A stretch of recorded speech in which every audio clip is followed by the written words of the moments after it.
வணக்கம், வந்தனம், நமஸ்கார். நான் உங்கள் சரசம்மா பேசுகிறேன். சரசு ஸ்வீட் ஹோம் உங்களை அன்போடு வரவேற்கிறது. வாங்க வீடியோக்குள்ளே போகலாம். இன்றைக்கி நம்ம என்ன பார்க்க போகிறோன்னா, பீஸா எப்படி செய்யறதுன்னு பார்க்க போகிறோம். இன்றைக்கி நம்ம வந்து பீஸா செய்ய போகிறோம். ஓகே, பீஸாக்கு தேவையானது இப்போ வந்து ஃபஸ்ட்டு வந்து நம்ம ஈஸ்ட் ப்ரூவ் பண்ணிக்கலாம். இங்கே பாருங்கள், ஈஸ்ட்டுக்கு வார்ம் வாட்டர் கை வச்சு பார்த்தா வார்மாக இருக்கணும். ஓகே, இப்போ இதில் சுகர் பாருங்கள், 1 ஸ்பூன் சுகர் நம்ம ஆட் பண்ணிக்கலாம். சுகர் போட்டால் தான் ஈஸ்ட் இதுவாகும். இது கொஞ்சம் கலக்கிக்குங்க. அது இதுக்கு தேவையில்லாம இது நல்லா இது பாருங்க, சுகர் கொஞ்சம் இந்த மாதிரி பீட் பண்ணி விடுங்க. சுகர் வந்து கரைஞ்சிடும். ஓகே, சுகர் கரைஞ்ச உடனே நம்ம வந்து ஈஸ்ட் வந்து நான் 1.5 ஸ்பூன் எடுத்திருக்கேன். ஈஸ்ட் வந்து போட்டுக்கங்க. ஈஸ்ட் போட்டு சும்மா லைட்டாக நீங்கள் வந்து கலரி கொடுங்க. ஈஸ்ட் வந்து ப்ரூஃப் ஆகட்டும், ஒரு 10 மினிட்ஸ் ஆகட்டும். ஓகே, நம்ம வந்து இதை மூடி வச்சிடலாம். அதுக்குள்ளே மாவு ரெடி பண்ணிக்கலாம்.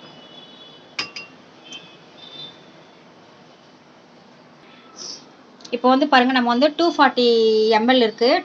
இது வந்து 2 கப்பு போட்டுக்க போகிறோம் பீஸாக்கு. இந்த மெஷர்மெண்ட் வச்சுக்கோங்க. இந்த பாருங்கள்,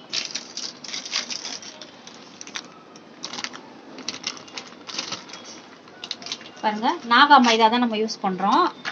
மைதா பாருங்கள், இதில் வந்து பாருங்கள், இதில் 240 2 கப்பு. இது 1 கப்பு. இது வை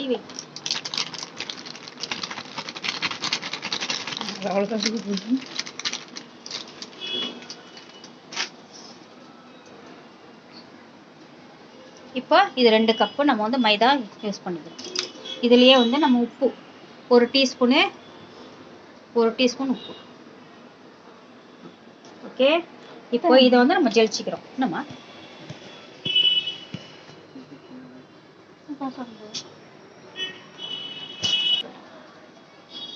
இப்போ இந்த மைதாவை நம்ம ஜெலிச்சிப்போம். இப்போ பாருங்கள், அதில் இருக்கிற இந்த மாதிரி திப்பியாக இருக்கு இல்லையா, அதெல்லாம் எடுத்து போட்டுடுங்க. ஏன்னா அதெல்லாம் வந்து டஸ்ட்டாக எதனா இருக்கும். நீங்கள் வந்து வெறும் மைதாவை இது பண்ணிக்கோங்க. இப்போ நம்ம வந்து அதில் ஈஸ்ட் ப்ரூஃப் ஆகிடுச்சு இல்லைங்களா, அதை பாருங்கள். பீஸா செய்கிறது ரொம்ப ஈஸி தாங்க. நீங்கள் இப்போ மாவு வந்து சென்டரில் ஒரு மாதிரி சின்னதாக ஒரு இது போட்டுக்குங்க, வட்டம் போட்டுக்கிட்டு இப்போ இதில் ஈஸ்ட்டு ப்ரூஃப் ஆனதை எடுத்து இதில் ஊற்றிக்கலாம். ஓகேங்களா,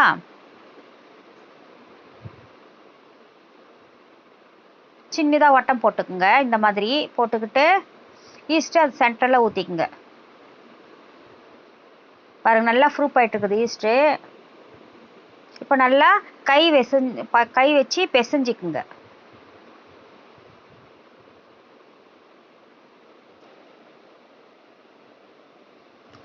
குக்கிங் ஆயில் 2 டீஸ்பூன் ஊற்றிருக்கேன் நான். நீங்களும் குக்கிங் ஆயில் 2 டீஸ்பூன் ஊற்றிக்குங்க. செய்யறது நம்ம வீட்டிலேயே செய்கிறது ரொம்ப ஈஸி. நீங்கள் வந்து இது ஒரு முறை செய்து பார்த்தீங்கன்னா விடவே மாட்டீங்க. நீங்களே வீட்டில் செய்து சாப்பிடுவீங்க. ஏன்னா நம்ம வந்து ஃப்ரெஷ் பொருளுங்களை தான் போடுவோம். அதனால் வந்து நம்ம அப்பயே கட் பண்ணி அப்பயே போடுவோம். அவங்க எவ்வளோ நாள் கடைங்களெல்லாம் வச்சு போடுவாங்க நம்மளுக்கு தெரியாது. அதனால் நம்ம செய்து சாப்பிட்றது ரொம்ப பெஸ்ட்டு. சரிங்களா, எதுவும் தெரியாதுன்னு கிடையாது. எல்லாம் நம்மளுக்கு தெரிஞ்ச பொருட்கள் தான். அந்த தெரிஞ்ச பொருட்களையே வச்சு நம்ம வந்து செய்யறது ரொம்ப ஈஸியான ஒர்க்கு. சரிங்களா, இப்போ பாருங்கள், நல்லா மாவு பிசைஞ்சிக்குங்க. உங்களுக்கு முடிஞ்சால் ஒரு 5 மினிட்ஸ் 5 நிமிஷம் வந்து நல்லா மாவு பிசைஞ்சிக்கலாம் தாராளமாக. நல்லா பிசைஞ்சு விட்டிங்கன்னா நல்லா வந்து நல்லா இதுவாகிட்டோம். ஏன்னா ஈஸ்ட் ப்ரூஃப் ஆகிடுச்சு. நம்ம வந்து மாவு பிசைஞ்சு விட்டுட்டு இந்த மாதிரி ஒரு கண்ணாடி பாருங்க, இந்த மாதிரி நல்லா பிசைஞ்சுக்குங்க. மாவு அந்த மாதிரி வர மாதிரி பிசைங்க. ஒரு 10 நிமிஷம் 15 நிமிஷம் கூட தாராளமாக பிசைஞ்சுக்குங்க. அதெல்லாம் ஒன்றும் பிரச்சனை கிடையாது. ஓகே, இதில் கொஞ்சம் எண்ணெய் ஊற்றிக்குங்க. இந்த மாதிரி பிசைஞ்சிட்டு உங்ககிட்ட எந்த பவுல் இருக்கோ அந்த பவுல், ஸ்டீலோ கண்ணாடியோ பிளாஸ்டிக்கோ எந்த பவுல் இருந்தாலும் அதில் இந்த மாதிரி வச்சு எண்ணெய் தடவிட்டு இந்த மாதிரி மூடி இருந்ததுன்னா போட்டு க்ளோஸ் பண்ணிக்கோங்க. இதை பாருங்கள், இங்கே க்ளோஸ் இங்கே இருக்குது. இதையும் க்ளோஸ் பண்ணிவிடுங்க. இல்லை துணி கிணி இருந்துச்சுன்னா போடுங்க. ஒரு மேலே ஒரு டவல் மாதிரி போடுங்க. இல்லையா இந்த மாதிரி இருந்ததுனாலும் இந்த மாதிரி போட்டுருங்க. ஓகே, இது 2 ஹவர் வந்து உங்களுக்கு ப்ரூஃப் ஆகட்டும் மாவு. பாருங்கள், இப்போ மாவு எவ்வளோ இருக்குது, இது டபுளாக வரணும். உங்களுக்கு டபுளாக வர வரைக்கும் நம்ம இதை ப்ரூஃப் பண்ணிக்கலாம். ஓகே, பீஸா இப்போ சாஸ் எப்படி செய்யறதுன்னு சொல்லிட்டு பார்க்கலாம். பீஸாக்கு சாஸ் கண்டிப்பாக வேணும். சாஸ் எப்படி பண்ணுறதுன்னு இப்போ பார்க்கலாம்.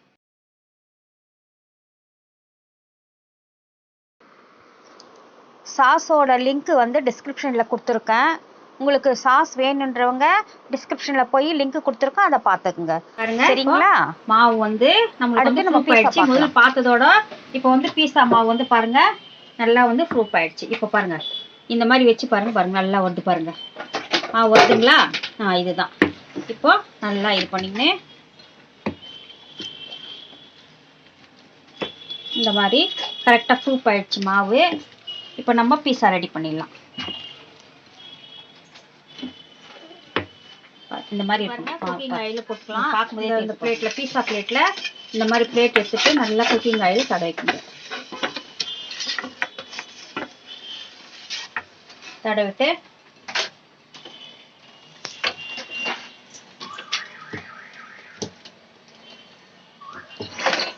பாருங்க கொஞ்சம் திக்னஸாக போடுங்க மாவை. இந்த மாதிரி நல்லா இந்த பிளேட்டு ஃபுல்லாக வர மாதிரி போட்டுருங்க. மாவு பிளேட்டு ஃபுல்லாக வர மாதிரி.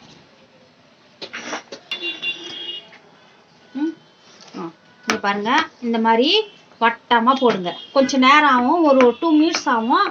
நீங்கள் நல்லா வட்டமாக இந்த மாதிரி நீங்கள் கையிலேயே தட்டிக்கணும். சரிங்களா? இந்த இடத்துல என்ன பண்ணுறீங்க, இந்த பாருங்க இந்த இடத்துல இந்த மாதிரி கனமாக வரணும். கொஞ்சம் கனமாக போட்டுங்க.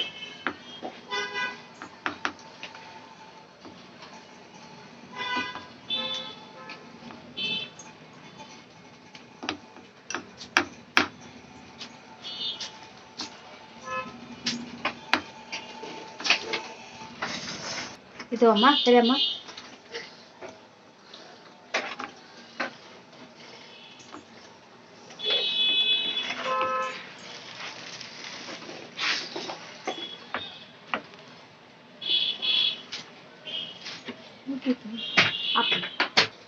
இப்போ இந்த மாதிரி தட்டிட்ட பின்னால அதை பாருங்க இந்த மாதிரி ஃபோர்க்கில் இந்த மாதிரி பண்ணிக்கணும். ஏன்னா அப்போ தான் உங்களுக்கு அது நல்லா வந்து பீஸா சூப்பராக வரும். இந்த மாதிரி ஃபுல்லாக அப்படியே எழும்பி வராது. இந்த மாதிரி இது பண்ணிங்கன்னா தான் ஒரு ஃபோர்க் எடுத்து இந்த மாதிரி அங்கங்கே போட்டுக்கங்க. ஓகே, இங்கே சுற்றியும் இந்த மாதிரியும் குத்தி விட்டுடுங்க. அப்போ தான் எழும்பாத நல்லா வரும். இல்லைன்னா பன்னு மாதிரி எழும்பிடும். நம்ம பண்ணு இது பதத்துக்கு தான் வருது இது, அதனால தான் இந்த ஃபுல்லாகவே குத்தி விட்டுருங்க. ஓகே, அப்போ தான் வந்து நல்லாயிருக்கும். இப்போ அடுத்து வந்து நம்ம பீஸா இது செய்து வச்சுருக்கோம் இல்லைங்களா, சாஸு, அதை எடுத்து போட்டுக்கணும்.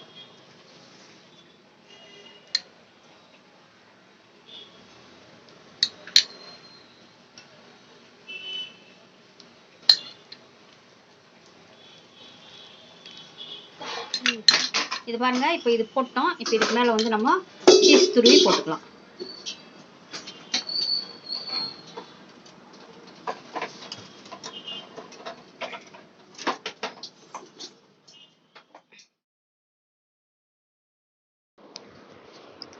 பாருங்க நம்ம வந்து சீஸ் வந்து எவ்வளோ போடுறோமோ அவ்வளோவும் நான் வந்து பீஸாக்கு ரொம்ப டேஸ்டியாக இருக்கும்.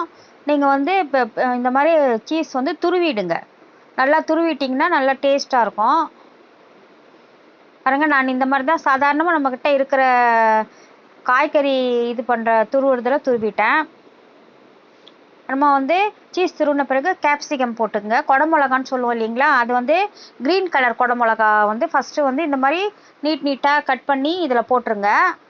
இந்த மாதிரி வந்து கொஞ்சம் தொளவாக இருக்கிற மாதிரி அப்ளை பண்ணிவிடுங்க, வச்சுருங்க பீஸாக்கு. அப்புறமா ரெட் கலர் கேப்சிகம், அதான் ரெட் கலர் குடமிளகாய், 3 கலர் வருதுங்க குடமிளகாவில். அந்த 3 கலரையுமே நீங்கள் அப்ளை பண்ணால் அழகாக இருக்கும் பீஸா பார்க்குற டெக்கரேஷன் நல்லாயிருக்கும் நம்மளுக்கு. அதனால தான் வந்து நான் சொல்கிறேன், இந்த மாதிரி அப்ளை பண்ணிக்கோங்க. பாருங்கள் பீஸா இப்போ பார்க்கும்போதே எவ்வளோ இருக்குது பாருங்கள், நல்லா டேஸ்டியாக இருக்க மாதிரி தெரிஞ்சு பாருங்கள். அப்புறமா ஆனியன், இந்த மாதிரி வெங்காயம் வந்து இந்த மாதிரி நீட்டை வாக்கில் கட் பண்ணி இந்த மாதிரி நீட்டாக போட்டுடுங்க. இந்த மாதிரி அப்ளை பண்ணிவிடுங்க. இது எல்லாமே வந்து நம்மளுக்கு வந்து ரொம்ப டேஸ்ட்டு கொடுக்கும். அப்புறமா வந்து இந்த நம்மளுக்கு தேவைன்னா அந்த டேஸ்ட்டுக்கு வந்து ஹெர்பல் இதுன்னு சொல்லி இருக்குது, அதையும் நீங்கள் அப்ளை பண்ணிக்கோங்க. இப்போ இதை வந்து நம்ம வந்து எல்லாம் போட்டுட்டோம். இதுக்கு மேலேயும் நம்ம கொஞ்சம் சீஸ் திருவலாம். ஓகேங்களா? அது திருவி போட்டோம்னா அது எல்லாமே வந்து நல்லா வந்து மேட்சிங் ஆகிடும் உங்களுக்கு. சீஸ் வந்து எல்லாத்தையும் நல்லா கரெக்டாக பிடிச்சிக்கும் நல்லா. இந்த மாவு வந்து ரொம்ப திக்காகவும் இல்லாமல் ரொம்ப தின்னாகவும் இல்லாமல் கொஞ்சோண்டு நடுநிலைமை இருக்கிற மாதிரி நீங்கள் வந்து தட்டிக்குங்க.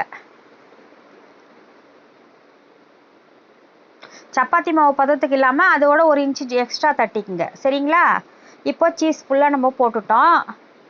முடிஞ்ச அளவுக்கு சீஸ் சேர்த்திங்கன்னா ரொம்ப நல்லாயிருக்கும்.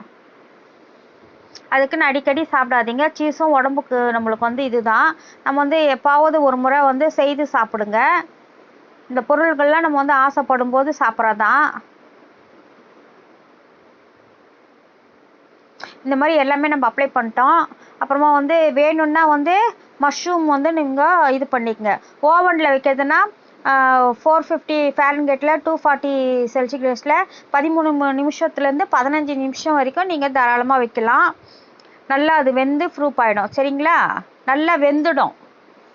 அதனால 13லேருந்து 15 நிமிஷம் வைங்க, பரவாயில்ல.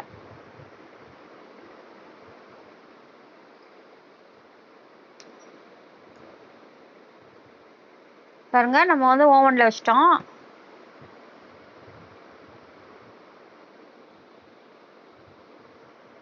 இப்போ இருக்கட்டும், நம்ம வந்து கொஞ்ச நேரம் பொறுத்து பார்க்கலாம்.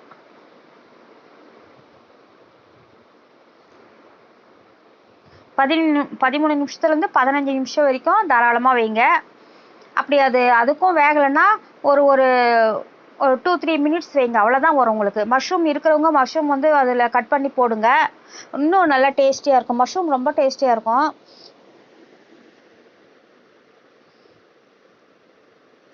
பாருங்கள், நான் மஷ்ரூம் கட் பண்ணி அது மேலேயே அப்ளை பண்ணிட்டேன். இப்போ அது கொஞ்சம் வெந்துட்ட உடனே நம்ம வந்து அது வந்து பார்த்துக்கலாம். சரிங்களா? ஓகே, ரெடி டு பீஸா. நல்லா இருக்குது, எவ்வளோ டேஸ்டியாக இருக்குது பாருங்கள். நான் கட் பண்ணுறேன். அம்மா, உங்களுக்கு சாஸ் வேணுன்றவங்க டெஃபினெட்லி நான் டிஸ்கிரிப்ஷனில் லிங்க்கு கொடுத்துருக்கேன். நீங்கள் கண்டிப்பாக போய் பார்த்துட்டு அந்த சாஸ் மாதிரி செய்துக்குங்க. வீட்டில் செய்கிற சாஸ் ரொம்ப டேஸ்டியாக இருக்கும், ரொம்ப ருசியாக இருக்கும். பாருங்கள், அது எவ்வளோ நல்லா இருக்குது பாருங்கள். பீஸ் அம்மா கட் பண்ணுறேன் பாருங்கள், எவ்வளோ டேஸ்டியாக இருக்குது, எவ்வளோ நல்லா இருக்குது. அது ருசியும் ரொம்ப நல்லாயிருக்கும். எல்லா பொருளும் நம்ம போட்டிருக்கோம், அதனால் ரொம்ப டேஸ்டியாக இருக்கும். அது பாருங்கள், எடுக்கிறேன் பாருங்கள். இந்த மாதிரி தான் இருக்கும். சூப்பராக பாருங்கள். அது பாருங்கள், ரொம்ப திக்காகவும் இல்லாமல் ரொம்ப தின்னாகவும் இல்லாமல் இந்த மாதிரி இருக்கும். ஹார்டாக வேணும்னா நம்மளுக்கு வந்து கொஞ்சம் நல்லா நம்ம சாஃப்டாக இருக்கும். குழந்தைங்க மேலே பெரியவங்க வரைக்கும் நல்லா சாப்பிடலாம். பாருங்கள், இது க்ளோஸ்அப்பில் இந்த ஃபோட்டோஸ்லாம் காமிச்சிருக்கேன் நான் எடுத்ததை. பாருங்கள், இந்த மாதிரி தான் இருக்கும். நல்லா சூப்பராக இருக்குது பீஸா. நீங்களும் செய்து பார்த்துட்டு அம்மாவுக்கு கமெண்டில் வந்து சொல்லுங்கள். இந்த வீடியோ பிடிச்சிருந்தா லைக் பண்ணுங்கள், ஷேர் பண்ணுங்கள், கமெண்ட் பண்ணுங்கள், சப்ஸ்கிரைப்